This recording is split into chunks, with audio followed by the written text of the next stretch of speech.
Bonsoir tout le monde, bienvenue pour ce nouveau live sur la page du festival Out of the Books.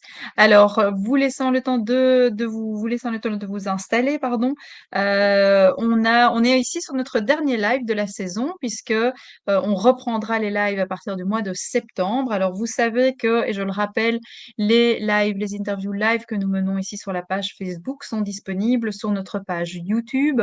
Vous pouvez aller revoir toutes les interviews qui ont eu lieu cet hiver, même des saisons précédentes. Elles sont toutes disponibles. Si ce n'est pas sur notre page YouTube, vous pouvez toujours les retrouver sur notre page Facebook. Vous pouvez aussi les partager si vous le souhaitez. Je rappelle, ces contenus sont tout à fait gratuits et libres d'accès. Donc, n'hésitez pas à les utiliser, à aller les revoir. Vous savez qu'on essaie toujours d'être le plus concret possible, de vous proposer un maximum d'outils, de ressources. N'hésitez pas à scroller aussi quand vous regardez le chat parce qu'il y a toujours des références, il y a toujours des outils qui sont communiqués, des ressources qui sont communiquées. Donc, ça vaut toujours la peine. N'hésitez pas à en parler autour de vous. Alors, Alexia et moi, pour vous donner un petit feedback de tout ce qui se passe ici dans les coulisses, on travaille activement à la 6e édition du festival qui aura lieu donc au mois d'octobre, les 3 et 4 octobre prochains. Ça se prépare plus que bien. On a déjà trop hâte de vous faire découvrir le programme qui est juste dingue.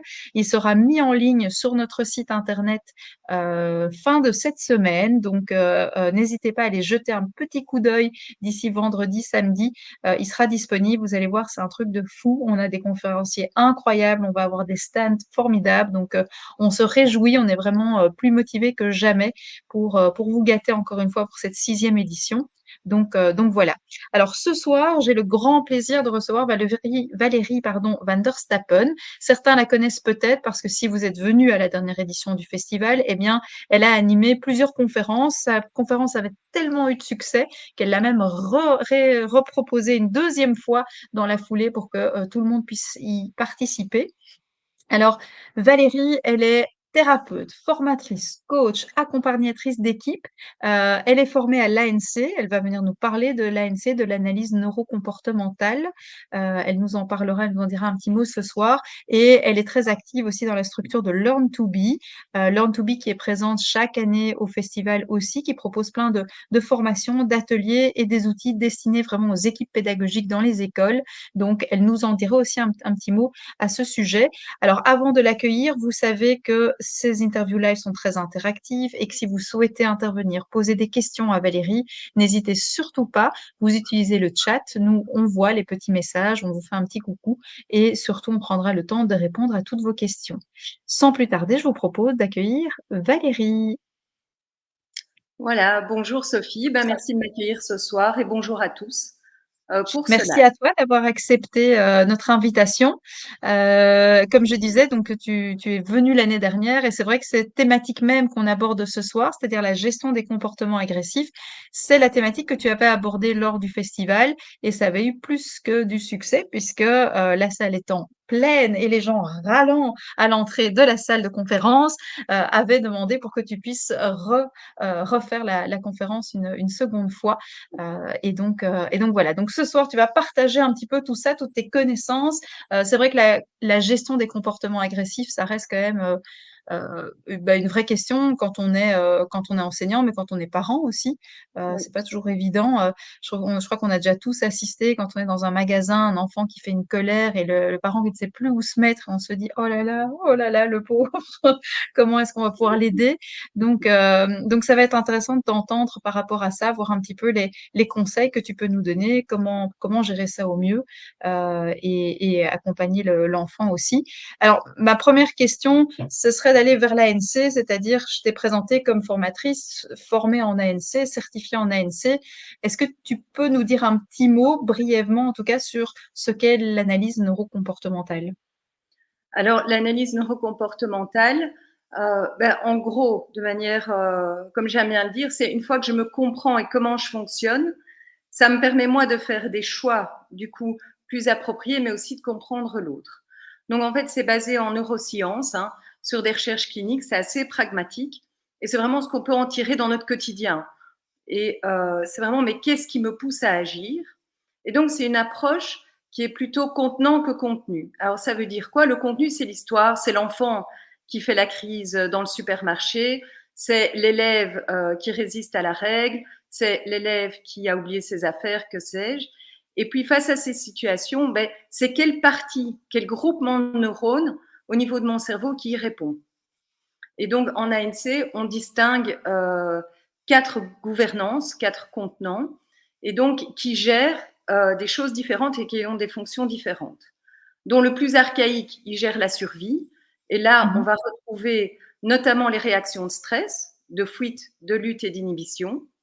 Hein, et sinon, le calme par défaut, c'est-à-dire que je peux rester calme du moment qu'il n'y a pas une situation qui vient perturber soit la classe, soit les enfants ou autres. Ensuite, on va voir qu'il y a la survie du groupe. Donc, c'est un autre groupement de neurones. Et là, on est encore dans du niveau archaïque.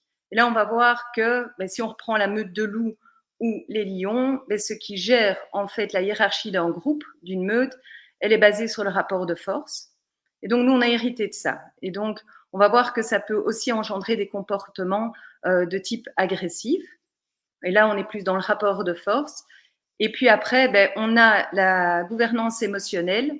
Et là, c'est un peu là où va se mettre toute notre expérience de vie, tout notre vécu, tous nos apprentissages basés sur le conditionnement, récompense ou punition.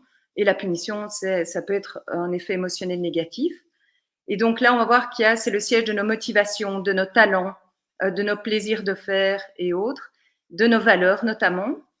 Et Mhm. puis, on a la gouvernance adaptative, qui est entre guillemets le dernier cri en termes d'évolution, qui correspond aux lobes préfrontaux. Et là, on est plutôt dans l'action. Okay, c'est ce qui permet de gérer le complexe et l'inconnu, mais aussi Mhm. d'innover, d'être créatif et surtout de rester serein, même quand la situation est compliquée.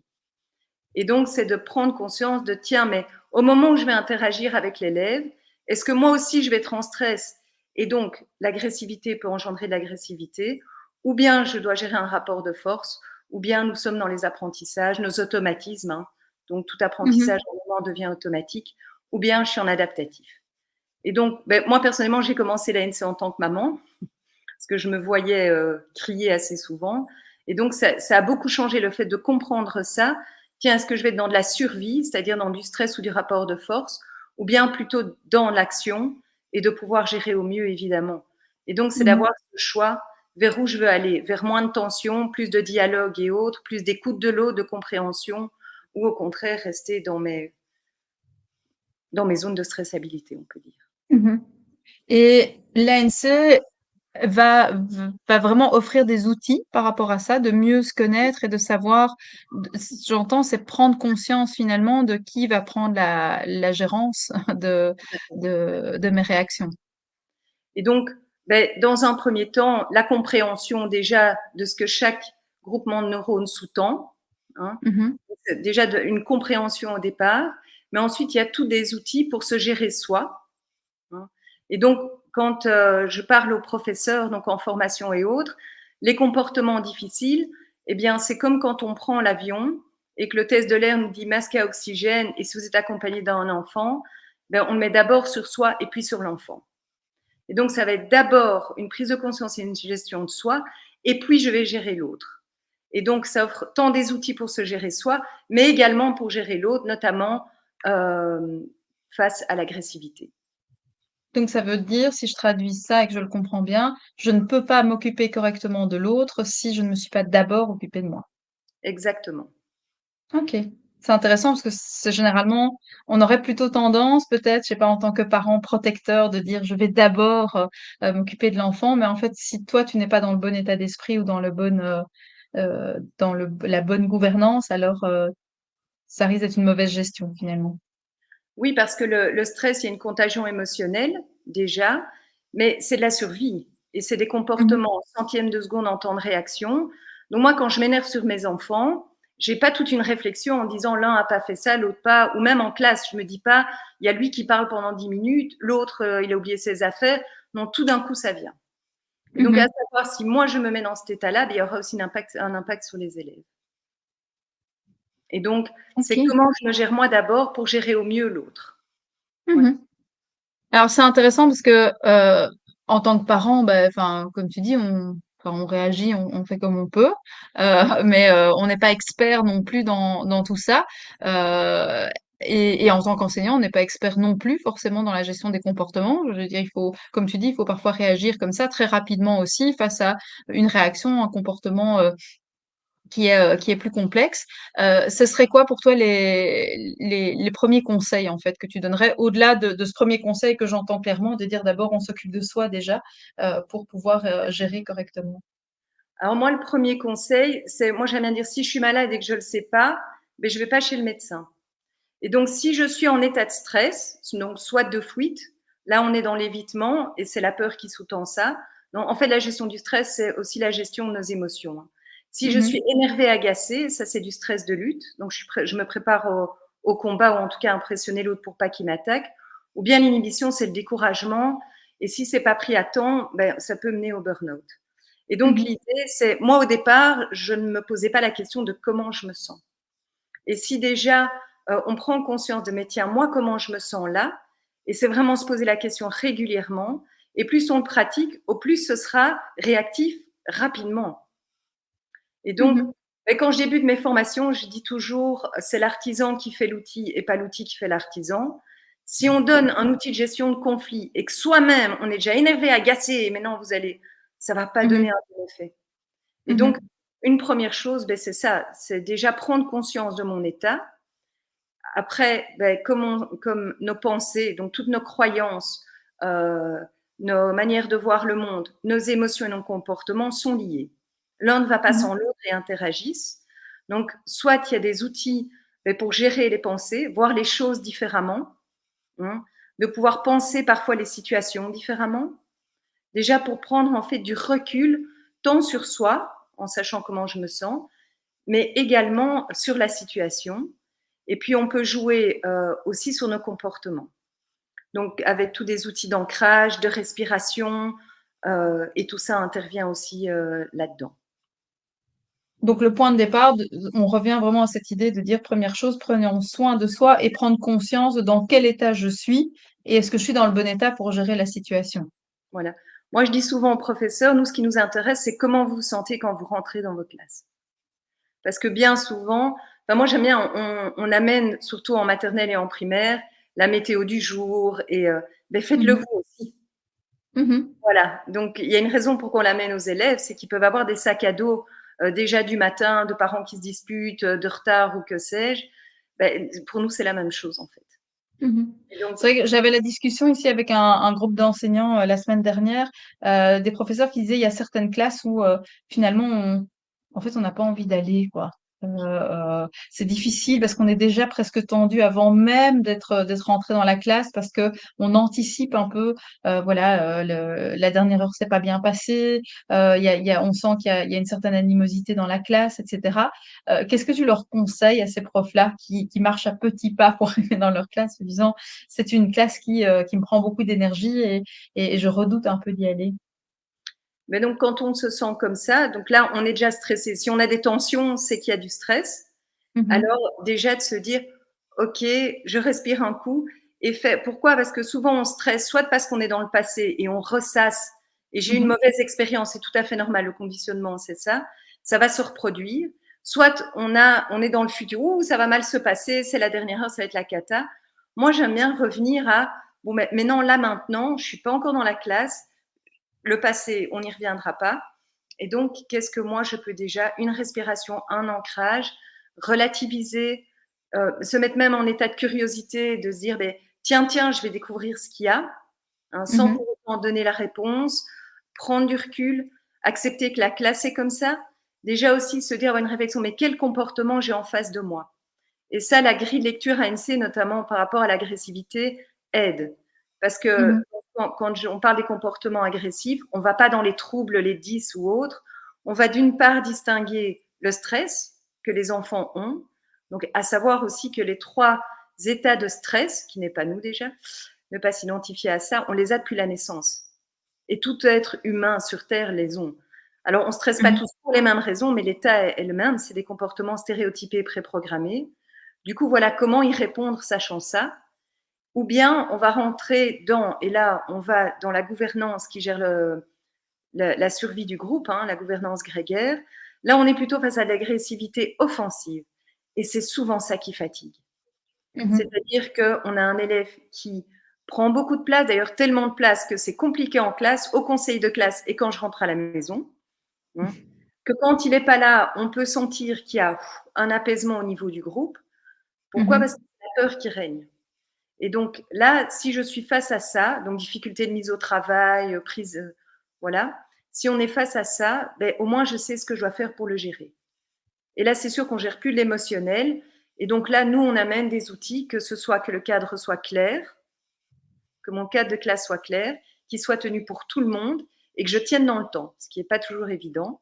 Comment Mmh. est-ce qu'on peut avoir une posture calme et assertive et en dire le moins possible. C'est juste recadrer dès que ça arrive et pas rentrer dans des justifications et autres. Mmh. Donc voilà, c'est vraiment Ce qui se n'est dire pas ce qui est pas évident, parce qu'on a envie de justifier ce qu'on dit, pourquoi on le dit, Mmh. même par rapport aux parents, hein, parfois c'est ça qui est compliqué. Parce qu'on est Mmh. parfois face à des parents qui sont dans le déni, qui disent mais non, il n'a jamais fait ça, il m'a raconté que. Donc c'est comment on arrive à rester centré sur soi. Et ce n'est pas facile, c'est de la longue haleine sur l'année, hein. Mmh. Ça, c'est sûr. OK. Cette fameuse grille d'observation dont tu parlais, donc c'est vraiment tu peux nous en dire un petit peu plus peut-être, par rapport à l'outil en question? Ouais. Donc, par rapport à l'agressivité, hein, c'est ça que Mmh. tu. Oui, c'est ça. Donc, on voit d'abord les cas de gouvernance. OK. Mmh. Quand on est face à un stress de lutte, mais comment voir que quelqu'un est en stress de lutte? Mais déjà, en général, en stress de lutte, on veut avoir raison. Mmh. Hein, et c'est l'autre a tort et c'est injuste.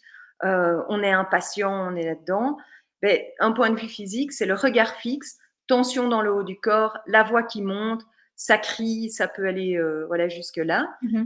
Euh, et l'émotion, ben, ça part d'un agacement, d'une impatience, hein, d'un énervement. On est d'accord que la colère, au bout de la colère, on insulte, on crie, on peut taper. Et après, on regrette Mmh. parce que quelque part, les paroles dépassent la pensée. Mmh. Donc, de bien repérer ça chez l'élève et de comment on gère ça. Et on va voir que c'est une écoute, écouter jusqu'au bout, comprendre l'état et les raisons pourquoi il se met en état, et puis trouver des solutions. Ok. Ça, c'est si on a de la lutte. Si maintenant on a affaire à des comportements grégaires, là, on en dit le moins possible. Être clair sur ses objectifs quand on rentre en classe, parce que quand on rentre dans une logique de survie et qu'une partie de notre cerveau archaïque voit alors du coup cet élève comme un prédateur. Du Mmh. coup, mais sur 25, il y en a peut-être un qui perturbe, quoique parfois il y a l'effet meute et à l'heure actuelle, il y en a plusieurs. Mmh. Mais du coup, on est focalisé là-dessus, on oublie qu'il y en a 25. Et donc parfois, c'est se dire non, j'ai de nouveau une vision globale de ma classe. Hein, ne pas trop valoriser ses comportements parce que finalement, on les récompense. Mmh. Être sûr que Je les. t'interromps juste 2 secondes. Quand tu dis pas trop valoriser, c'est ça, je trouve ça important. Ça veut dire ne pas lui donner plus de place Exactement. qu'il doit en prendre, en fait. Voilà. Mmh. Ne pas lui porter une attention pendant 45 Ouais, c'est minutes ça. du cours, j'exagère, hein, mais Ouais, ouais. parce que sinon, du coup, ça valorise ça et du coup, ça marche. Mmh. Il faut surtout pas perdre la main et perdre la face devant le groupe parce que sinon, ça va insécuriser tout le groupe. Mmh. Et c'est des. Donc Là, on peut parler des enfants rois, hein, on est d'accord que mmh. ça peut se rapprocher de ça. Mmh. Et ce côté grégaire, c'est dans le groupe. C'est vraiment, Oui. la position de l'élève par rapport aux autres aussi, la place qu'il va prendre dans le groupe, classe, quoi. Voilà. Et donc, c'est pour ça que si on veut en discuter avec l'élève, on le prend seul à seul, hein, Mmh. pas devant le groupe. Et Mmh. alors là, c'est plus en humanité, hein, mais il va aller voir l'éducateur et devant l'éducateur, il va reconnaître que c'est pas ok, que c'est pas les valeurs, c'est pas. Mais dès qu'il revient dans le groupe classe, ça se réallume. Mmh. Donc c'est pour ça que parfois on n'a pas les mêmes comportements quand on est chez l'éducateur et devant le groupe classe, parce que ce Mmh. sont des comportements qui s'allument ou en tout cas qui s'activent en groupe, Ça se principalement. présente aussi dans une fratrie, Oui. heu, Oui. ce même positionnement par rapport à un plus petit groupe. On peut imaginer peut-être des frères, sœurs, Alors, dès qu'il y a un groupe, ça peut rentrer en compte. Et donc, nous, on parle de Mmh. confiance intrinsèque en soi. C'est-à-dire que ça n'a rien à voir avec notre rôle de prof, avec notre âge, c'est animalement parlant. Vous avez des petits bouts de 3 ans, c'est un culot dingue et ça vous tape sur les fesses. Hein. Enfin, je veux dire, Mmh. c'est pas. Et donc là, il faut cadrer. Après, ce qu'il y a, c'est que dans certaines familles, ça peut être valorisé. Et c'est Mmh. là que ça peut, parce que, oh génial, c'est déjà arrivé, hein.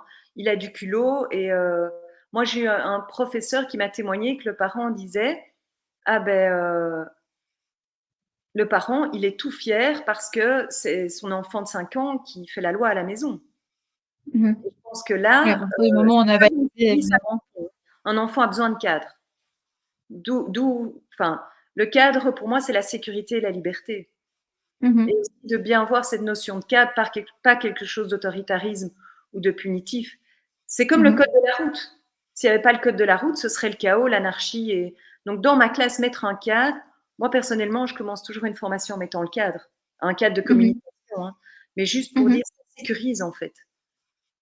Et donc, Mmh. ça peut arriver dans une fratrie.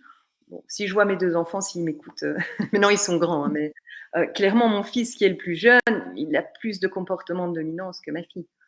Et Mmh. c'est difficulté, enfin, voilà, c'est toujours lui. Enfin, lui, il a plus de mal à débarrasser la table que ma fille, on va dire ça. Du coup, il fait faire par Mmh. l'autre. C'est vraiment la logique, voilà, du mal alpha. En fait, c'est une partie d'eux. Ils ne sont pas que ça. Et ça, je trouve que c'est très important de mettre de la nuance. Parce que si c'est pas valorisé dans le système familial, ben, ça va être beaucoup moins présent par la suite. Mmh. De nouveau, quelle gouvernance, est-ce qu'on est plutôt dans le monde des valeurs, des apprentissages, de la confiance en soi et tout ça, liés aux apprentissages et autres, ou bien on valorise ce type de comportement. Et il y a des Mmh. personnes, ça leur parle pas, ou il y a des professeurs qui ont cette autorité naturelle, donc on a tous connu ça, mais des professeurs, ils levaient pas la voix et on entendait les mouches voler dans la classe. Et là, Mmh. c'est guerre, c'est de l'instinctif. Il y a quelque chose qui se sent. Et généralement, les professeurs, quand on leur pose la question, ben, très vite, au début de l'année, vous savez ou pas si vous allez avoir votre groupe classe en main ou pas. Et c'est Mmh. les premiers jours. Et j'aime bien dire aux profs, ça n'a rien à voir avec vos compétences. Ça n'a Mmh. rien à voir avec la pédagogie que vous instaurez en classe. C'est à un autre niveau. Parce Mmh. que souvent, quand on a des difficultés dans sa classe, on n'ose pas en parler aux collègues parce que le collègue dit que ça va avec ce groupe classe, moi j'ai des difficultés. Et donc, Mmh. bien dire, ça n'a rien à voir avec vos compétences. OK. Enfin, je trouve ça important Hem ce Oui, cadre-là. oui, tout à fait, tu fais bien de le préciser aussi. Tu parlais de ce stress de lutte, qu'on va pouvoir observer, chez certains. Alors si moi je suis face, à quelqu'un, adulte, adolescent ou enfant en stress de lutte, quelle est la meilleure réponse que je vais pouvoir lui donner? Comment gérer ça? Parce que tu disais: «Il faut que moi je sois dans le bon état d'esprit». Si je rentre évidemment, si je nourris, ça, je suppose que moi je rentre dedans et donc il y a pas de gestion. Heu et comment je fais? Parce que tu disais: «Il a besoin d'avoir raison». Est-ce que je dois donner raison à la personne qui est en stress de lui? Alors déjà, c'est quand bah, que ce soit les parents par rapport aux enfants ou les enseignants par rapport aux élèves, déjà voir si moi je suis disponible émotionnellement Mmh pour mh. pouvoir faire face aux émotions de l'autre. Hein. Mmh. Donc on en revient, retour calme, Ouais. parce que voilà. Et évidemment, enfin, c'est de dire, je comprends, mais on va parler de l'émotion, que tu sois énervé, que tu sois agacé, euh, ou bon, ça c'est pour le stress de lutte, hein, parce que les 3 états de Mmh. stress ne se gèrent pas de la même manière, mais en tout Ouais, cas, là, ouais. je comprends ton état, et si on l'a écouté jusqu'au bout, on va savoir pourquoi. Mmh. On va bien savoir que j'ai parlé de survie. Survie, c'est j'échappe à la mort face à un prédateur. Alors personnellement, dans les classes, il n'y a pas d'ours, il n'y a pas de lion, il n'y a pas tout ça. Et donc, c'est se dire, mais où est donc le prédateur? Et on va voir qu'en général, notre prédateur, nous sommes notre propre prédateur, et c'est souvent notre système de croyances, notre système de valeurs et autres. Et donc, c'est Mmh. comment justement assouplir ce système-là, je le garde, mais d'être moins accroché à ça pour pouvoir déjà être disponible. Et comme je dis, ben, dans nos métiers, il y a quand même certaines choses qu'on a intérêt à assouplir, ne fût-ce que déjà la notion d'échec, de réussite et autres, parce que sinon on Mmh. risque d'être allumé tout le temps. Mmh. Donc voilà, et donc il y a des exercices, des pensées alternatives, le pack aventure, chaque chose et Mmh. sa avantage. Donc comment mettre de la nuance, relativiser, tout ça. Oui. Il y avait un exercice pour connaître un petit peu l'ANC qui m'avait bien plu, c'était d'amener les élèves à regarder les choses d'un autre point de vue, c'est-à-dire de le regarder qu'en penserait tel personnage. Tu peux nous expliquer un peu cet exercice-là? Je trouve ça un petit exercice qui peut se faire assez facilement et qui va obliger cette posture de, oui, comme tu disais, de te décoller quand même un tout petit peu de ton automatisme ou de ton... Alors, la multiplication de points de vue, c'est un outil qui permet de relativiser. Parce que souvent, dans nos automatismes, on est dans nos certitudes. Et donc, ma Mhm, vision des choses, c'est la réalité, c'est la vérité. Et c'est pas toujours vrai. Et on a parfois du mal à être curieux du point de vue de l'autre. Et donc, c'est chaque élève liste 5 personnages, hein, qui peuvent être des acteurs, des hommes politiques, du sport, du voilà. Et dans leur situation, et bien cadrer, c'est pas trouver des solutions, c'est de se dire mhm. qu'en penserait Lucky Luke s'il était dans la situation. Qu'en penserait voilà, un personnage de manga ou autre, un Dragon Ball ou tel. Mhm. Et en fait, ça permet de décoller. Donc, on passe par le C'est biais important ce d'un que tu dis parce personnage. qu'on ne cherche pas une solution au problème, on cherche juste à prendre du recul par rapport à la situation pour laquelle on aurait eu tendance à utiliser son automatisme, en fait, pour le gérer. Et c'est bien l'enfant ou le jeune qui doit y répondre, hein. Donc, si Mhm, maintenant il y a sa situation, il a ces 5 personnages, c'est à lui de se poser la question que penseraient ces 5 personnages. Et donc, c'est de voir qu'une partie de lui ben, sait qu'il y a plusieurs points de vue, vu qu'il sait y répondre. Et donc, mhm. ça permet de relativiser. Après, il ne faut pas oublier quand même que les lobes préfrontaux, ben, l'adaptatif, il est quand même mature à 25 ans. Mhm.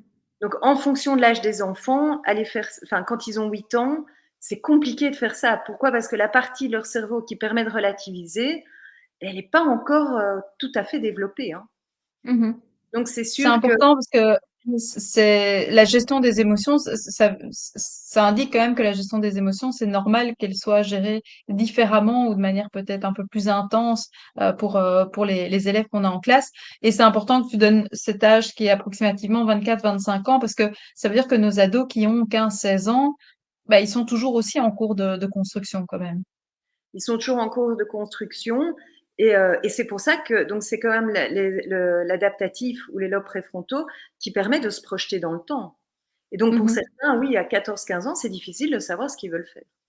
Mhm. Donc c'est de tenir compte aussi de ça. Plus en plus avec la puberté, il y a toutes les hormones qui, c'est le feu d'artifice. Il faut pas l'oublier. Je pense qu'en tant qu'adulte, alors après, on peut revenir au masque à oxygène sur soi, mais c'est quand même moi l'adulte et qui est Mhm. normalement tout bien Terminé. mature chez moi, quoi.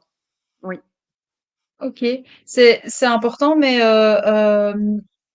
ça m'intéressait aussi ce côté de la maturité parce que tu dis c'est pas encore fait. Est-ce que ça veut dire quand même que malgré tout tous les exercices qu'on va faire pour les aider à nuancer, pour leur apprendre à prendre du recul, etc.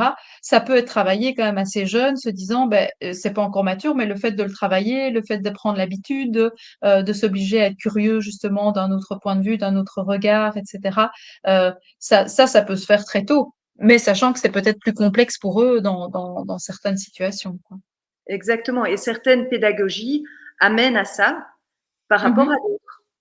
Donc évidemment, ça se travaille. Évidemment, c'est voilà, c'est en perpétuelle évolution, hein. Et puis je pense qu'il y a des courbes. C'est pas d'office à tel âge il se passe ça, hein. Donc ça mhm, dépend aussi ben, du type d'éducation. Si dès tout petit on a appris à l'enfant à mettre des mots sur ses émotions, c'est tout mhm, bénéfice pour lui et pour les professeurs dans les années supérieures et pour, enfin, pour tout l'environnement en fait, hein. mhm. Ça se Ok. construit. Je trouve que le mot construction par rapport à ça est Mhm. important. Ok, super. Euh, Par rapport à, donc on a dit par rapport au stress de lutte, donc qui peut être un des éléments qui explique le comportement agressif. Donc on a dit ici les premiers conseils que tu donnais. Dans le cas du côté grégaire, donc tu disais c'est en dire le moins possible. Oui. Là, la réponse est un petit peu différente. Donc je vais simplement quoi replacer chaque fois le cadre, redire les essentiels, revenir aux objectifs. Et comme tu disais, donc le conseil, surtout ne pas laisser trop de place à cet élève qui voudra naturellement en prendre. Et aussi, donc, en one-to-one, faire prendre conscience à l'élève, hein, que, voilà. Et c'est vrai que parfois, c'est compliqué, que ce soit pour des parents ou même des enseignants. Mais si je prends mon cas avec mon fils, ben, une fois qu'on comprend, qu'on sait ce qu'on gère, autant il y a des fois où je lui expliquais quand ça allait pas et j'écoutais son émotion, autant il y a des fois où je disais, mon coco, c'est moi le chef à la maison. Mmh. Et parfois, ça peut paraître surprenant, mais c'est je garde la main, en fait. Mmh. Parce que sinon, ça peut prendre beaucoup de territoire et ça devient compliqué. Et Mmh. donc, ça, c'est bien de savoir, et ça, la grille lecture ANC aide, de savoir à quel moment je gère quoi, pour pouvoir, moi, m'adapter et accompagner l'élève, le jeune, l'enfant, là où il en est. Mmh. C'est Voilà. intéressant ce que tu dis parce que il y a eu parfois cette dérive un petit peu justement de, je trouve de ce terme de la bienveillance où on est tous d'accord de dire oui, mais parfois de manière, je dirais peut-être un peu à l'extrême, de se dire finalement, je trouve ça important que tu reparles du cadre, de dire il y a quand même un adulte qui garde la main sur la gestion, sur certaines choses qui ne peuvent pas, qui ne sont pas acceptées, donc on va rappeler le cadre initial. Il y a un terme que tu as souvent utilisé, c'est le terme valeur, qui est j'imagine, un élément essentiel aussi. Euh, on construit aussi les valeurs de ces jeunes, donc je suppose que oui, de nouveau, il y a quand même, comme tu dis, on garde la main quoi, sur ce qui se passe. Ce n'est pas juste l'élève qui doit communiquer ce qui ne va pas ou ce qui ne lui convient pas. Il y a des règles malgré tout et un Ouais. cadre à suivre, quoi. Et par rapport à la bienveillance, moi j'aime bien, si mon fils fait un choc anaphylactique, ou ma fille, hein, et il faut faire une injection, c'est pas parce qu'il crie et il hurle que du coup, oh le pauvre, je vais pas lui faire l'injection. Mhm. Ok. Mhm. Donc cette image-là pour dire, ben, ce qui est bien pour l'enfant, c'est qu'il ait cette injection. Il est en train de faire un choc, Mhm. voilà. Et donc là, c'est ça, c'est bienveillance. Être bienveillant avec l'enfant dans ce moment-là, c'est de lui faire l'injection. C'est Mhm. pas de dire, ou non, parce que tu as peur de la piqûre, je vais pas te la faire. Mhm. Donc, Oui, tout enfin, à fait. que c'est une image Ça qui fait- peut. C'est important parce que je pense qu'il faut trouver le doux équilibre Exactement. entre les deux. Mais je trouve ça important, on n'est pas, comme tu dis, dans le côté autoritarisme à l'excès et le côté punitif, plutôt l'apprentissage, mais aussi de dire il y a un cadre et il y a un cadre qu'on ne va pas dépasser en tout cas. Ok, Ouais. super. D'autres outils, parce qu'on a encore un petit peu de temps, et c'est vrai que je sais que tu voulais présenter plein d'outils, puis moi je t'ai dit, tu sais, ça passe bien vite. Mais nos auditeurs sont très attentifs, ils écoutent attentivement tout ce que tu nous expliques. Euh, on a présenté l'outil donc de la multiplication des points de vue, qui est intéressant aussi. Tu as mentionné le pack aventure. Je me dis, ça peut peut-être être intéressant d'en parler parce que est-ce que la gestion des comportements, c'est toujours un accompagnement individuel ou est-ce que je peux faire des exercices justement en groupe Mhm. parce que ça peut être du préventif ou ça peut être aussi de se dire, tiens, à un moment donné, j'aimerais bien que l'ensemble de ma classe réfléchisse à certaines choses. Euh, Alors, si je reprends simplement le cadre, parce que ça me vient, hein, je veux dire, quand mhm, ils sont tout petits, de bien savoir que dans notre cadre, il y aura du négociable et du non négociable. Et donc, c'est petit à petit aussi construire le cadre une fois qu'ils deviennent plus âgés, de construire aussi ce mhm, cadre avec eux, hein. C'est pas. Donc ça, c'est pour le cadre. Alors, le pack aventure, c'est surtout, entre guillemets, un exercice à faire à froid et pas à chaud. C'est-à-dire pas sur la situation même, parce que là, on n'a pas le temps. Et on part ok, toujours de ce qu'on n'aime pas. Donc, quelles sont en fait mes situations gâchettes? C'est-à-dire que quand je vais être confrontée à ces situations, je vais réagir. Soit en stress de lutte, hein, énervé, agacé, tout ça, voilà, je vais mhm, râler ou autre. Soit en fuite, et là c'est de l'évitement, et j'ai pas envie, prise de parole en public et autres. Soit en inhibition. Et donc, les situations gâchettes, ce sont mes prédateurs. Et j'aime bien dire, bon, l'image de l'arme à feu n'est pas géniale, mais la gâchette, c'est une toute petite partie de l'arme, mais savoir que l'explosif, il est en nous. mhm, Donc déjà, repérer ce qui va réveiller chez moi de la réactivité. Et une fois qu'on a repéré les situations, généralement, on peut en revenir à notre système de valeurs. Et on est d'accord que si je n'aime pas l'injustice, si j'y suis confrontée, je vais réagir. mhm, Et donc, une fois qu'on a repéré ça, c'est de se dire, ben, je n'aime pas l'injustice. Qu'est-ce que je voudrais à la place? Ça peut être la justice. Et puis on commence l'exercice en disant mais pourquoi l'injustice c'est pas bien? En fait, on fait 4 colonnes. Mmh. Pourquoi l'injustice c'est pas bien? Pourquoi on n'aime pas ça? Et donc on énumère. Il n'y a pas de bonne ou mauvaise réponse, c'est vraiment la personne qui dit voilà ce qui est important pour elle. Puis dans la justice, c'est quoi l'avantage en fait de la justice? Alors bien savoir aussi, Ces 2 parties-là sont assez faciles à répondre parce que c'est voilà, assez parce que si là je c'est le n'aime pas conditionnement. l'injustice et que je veux la justice, finalement, ça, je vais, assez facilement, répondre à tes questions. Et pourquoi on commence par là? Parce que c'est le conditionnement. J'ai appris que Mmh mh. l'injustice c'était mal et que la justice c'était bien. Hein. On Mmh mh. n'arrive pas au monde avec une notion de justice et d'injustice. Mmh Et mh. puis après, et c'est là que ça devient plus compliqué et de laisser du temps, c'est quels sont les avantages à l'injustice et les inconvénients à la justice. Et là, en fait, on passe en mode adaptatif. Alors bien savoir, c'est un exercice. Si maintenant je viens de vivre une situation injuste, ça va être beaucoup plus Mmh. dur d'y répondre, difficile d'y répondre. Pourquoi? Parce qu'émotionnellement, je suis déjà Mmh bien mh. attachée à ça. Donc ça, c'est une chose. Et bien dire que l'idée n'est pas que tout d'un coup, on sorte de l'exercice en devenant injuste. C'est Mmh comment mh. je peux assouplir mon système de pensée pour que Oui, c'est quand j'y ça. sois confrontée, je puisse ne pas être en réactivité, mais justement dans l'action et pouvoir continuer à dialoguer avec l'autre, pouvoir avoir de l'empathie, enfin, continuer à avoir Mmh cette mh. ouverture-là pour pouvoir mieux discuter, en fait, mieux communiquer. De nouveau, finalement, par l'exercice, je prends soin de moi. Oui.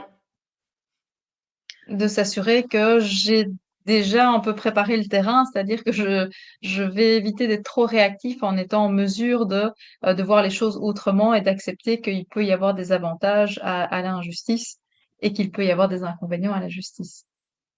Et en fait, enfin, moi, je me dis, c'est pour notre propre écologie personnelle. Parce Mmh que mh. sous stress, bon, ben, déjà, dans la communication, ça passe plus, on va dire ça. Hein. En Mmh tout mh. cas, elle est pas optimale, mais également pour notre santé. Je veux dire, le stress, comme c'est instinctif et c'est la zone qui gère les battements de notre cœur, notre digestion, ça peut se mettre sur tout ça. Les Mmh mh. problèmes de sommeil, et au long cours, trop de cortisol, qui est l'hormone du stress, ça peut amener à des maladies, hein, des diabètes. Mmh mh. Mmh Donc mh. moi, je me dis, si on arrive déjà à rester calme quand le train a du retard ou quand, voilà, dans des petites situations, c'est déjà bonus. Et Mmh mh. souvent, c'est ça, c'est que je m'énerve sur le quai de la gare parce que le train a du retard, ça ne va pas faire venir le train plus vite. Mmh C'est mh. pas parce que je m'énerve que tout d'un coup l'élève va se taire. C'est pas la Mmh meilleure mh. des stratégies. Et donc, c'est d'avoir ce Mmh. recul et pouvoir faire ce choix, en fait, qui est pas de Oui, la réaction. évident, comme tu dis, de d'avoir le réflexe, en tout cas, ou le fait de le faire sur le moment même, parce que comme tu dis, on est Ouais. pris par son émotion et on n'est plus vraiment dans la réalité.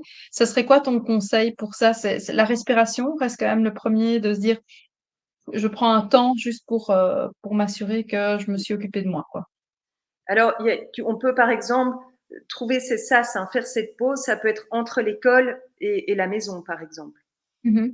Souvent, je faisais une petite marche pour passer d'une facette de ma D'une vie à sphère l'autre, à on l'autre. peut dire, Mmh mh. voilà. Et puis dans la pratique, c'est en tenter. Et pour moi, l'ancrage aussi, c'est un outil qui Mmh m'aide. mh. Donc je m'ancre dans le sol, dans mon bassin, et puis après, voilà, c'est vraiment d'avoir ce recul. Il y a une situation, soit je suis en mode réaction, et nos automatismes sont puissants. Hein. Mmh mh. C'est-à-dire qu'on n'en a plus conscience. Et donc, c'est se réapproprier en fait nos fonctionnements pour pouvoir justement avoir la main dessus. J'aime bien dire, est-ce que ben, c'est mon émotionnel qui va prendre la main et me submerger, ou bien, voilà, ça va être à mon service et me dire, ok, Mmh mh. si j'ai de la lutte ou enfin si je suis en état de stress, c'est un indicateur. Hein, Mmh c'est un mh. signal d'alarme qui me dit, Valérie, la manière dont tu penses ou tu agis n'est pas adaptée à la situation. Il y a moyen de faire différemment. Mmh mh. Un tout au grand merci Valérie pour toutes ces infos. Est-ce que tu aurais des références, des ressources que tu pourrais nous partager, peut-être via le chat, pour ceux qui nous ont écoutés ou ceux qui nous écouteront en replay Oui. et qui souhaiteraient aller peut-être plus loin parce que ben, on a parlé que d'une toute petite partie évidemment de l'ANC, plus Oui. spécifiquement par rapport à la gestion de ces comportements agressifs, mais tu as mentionné ben, le stress de fuite, le stress d'inhibition, il y a encore plein de choses à découvrir évidemment dans les différentes facettes qu'on retrouve dans l'ANC. un ouvrage que tu conseilles, qu'on pourrait partager à nos auditeurs? Alors, il y a, en fait, Jacques Fradin, c'est un médecin français qui est à la base de l'ANC. C'est son approche, en fait, hein, qui, Mmh. il a fondé ça en 1992. Enfin bon, voilà. Et donc, par rapport à ça, il y a tout ce qui, l'intelligence du stress et manager selon les personnalités. Ça touche tout ce qui est motivation et de distinguer. Alors je Enfin, partage, j'ai mis Jacques Fradin, l'intelligence du stress, voilà. mais c'est aussi Le Jacques management. Fradin pour Alors, et il y tu a as dit tous le les, titre, pardon? l'autre, c'est manager selon les personnalités. Mais sinon, il y a tous les livres de Catherine Schwennick, hein, qui en fait amène toute cette matière, mais vraiment dans le champ de l'éducation. Mmh. Alors là, je Alors pourrais. Catherine, on avait eu le grand plaisir de la recevoir au festival aussi et on avait fait au tout début, je pense que Catherine, c'était le 2e live que j'avais fait, Ah lors de ouais, la pandémie, où on avait justement abordé cette notion de gestion du stress, au moment de la pandémie parce que, mhm, le stress était très présent et de voir comment aider justement, les enseignants, mais aussi les enfants, les parents, toute personne en tout cas à mieux gérer ce stress. Donc je remets, hein, Catherine, je ne connais pas le tous les titres, j'en ai, c'est gérer son stress, mais alors là, je les ai pas en tête, je vais te dire. voilà. Mais je remets son nom. Si vous tapez son nom, je pense que vous aurez aucune difficulté à retrouver aussi ses ouvrages via Internet. Alors, on a mentionné Learn to Be, puisque toi, tu es intervenante dans l'association Learn to Be, qui est toujours présente au festival. Peut-être un petit mot par rapport à Learn to Be et par rapport à... Oui, c'est Parents Zen, merci Caroline. Effectivement, c'est celui-là, moi je l'ai lu, il est très très chouette. Oui, Peut-être oui. parler des formations que vous proposez, de tout ce qui est possible de faire, parce que de nouveau, peut-être que certains de nos éditeurs veulent en savoir plus, veulent se former davantage à tous ces outils passionnants. Donc, dis-nous un petit peu comment ça fonctionne. Mais alors, déjà, comme il y a Caroline qui a mis un message, il y a aussi comme ouvrage sur la pédagogie entrepreneuriale, qui est un livre coécrit, notamment en partenariat avec Step to You. Et, euh, Mhm. et Caroline, voilà, a amené son grain de sable à l'ouvrage. Et donc, sur tout ce qui est notamment posture et voilà, gestion de soi, de ses émotions, sous le biais de la posture. Donc, il y a ça aussi. Tout à Et fait, il vient de sortir. Donc, voilà, aussi fortement intéressant. Et il y a Learn to Be, donc c'est du savoir-être, hein. Et donc, mhm. on amène toutes des formations qui peuvent être sur la gestion du stress. Alors, maintenant, on est plusieurs à être formés au travail collaboratif. Donc, tout ce qui est leadership partagé, travail collaboratif, regard réflexif sur nos pratiques collaboratives, parce que maintenant, avec le pacte d'excellence et le plan de pilotage, Mhm. la collaboration, enfin, en tout cas, ils sont invités à ça. Euh, Mhm. pour l'IFPC, il y a comportement difficile et encore d'autres thématiques, gestion des comportements difficiles ou agressifs. Il y a Ok. aussi motivation, comment motiver et sous le biais des motivations. Mhm. Parfois, on a des projets Et d'école, hein. Parfois, certaines écoles nous demandent, on est plusieurs à intervenir sur une thématique précise. oui, c'est ça, j'allais dire. J'imagine qu'il est possible aussi via le site internet de Learn to Be. On va le partager sur le chat. On peut accéder, on peut rentrer en communication évidemment avec l'association, voir un petit peu ce qui peut être proposé, parce que j'imagine qu'il y a certaines écoles qui peuvent directement faire appel à vous. Après, tu disais, vous par l'IFPC, donc ça c'est tout réseau confondu, Oui. via Et l'IFEC après, on aussi, je est dans le pense. libre et dans le communal, quoi. En fait, on touche tous les réseaux. Ok, super. Donc, si une enseignante nous écoutait ce soir et qu'elle se dit, bah, moi, j'aimerais bien que Learn to Be intervienne dans mon école, elle peut directement passer via le site internet, vous contacter, Oui, sachant que vous travaillez avec les différents réseaux, et donc vous intervenez directement dans les écoles. tout à fait. Ok, super. Merci. Je vais partager le site internet, donc c'est www.clearntobe.be. Ah ouais, voilà. Oui. On l'a déjà fait pour moi, c'est formidable. J'ai une équipe incroyable, très réactive.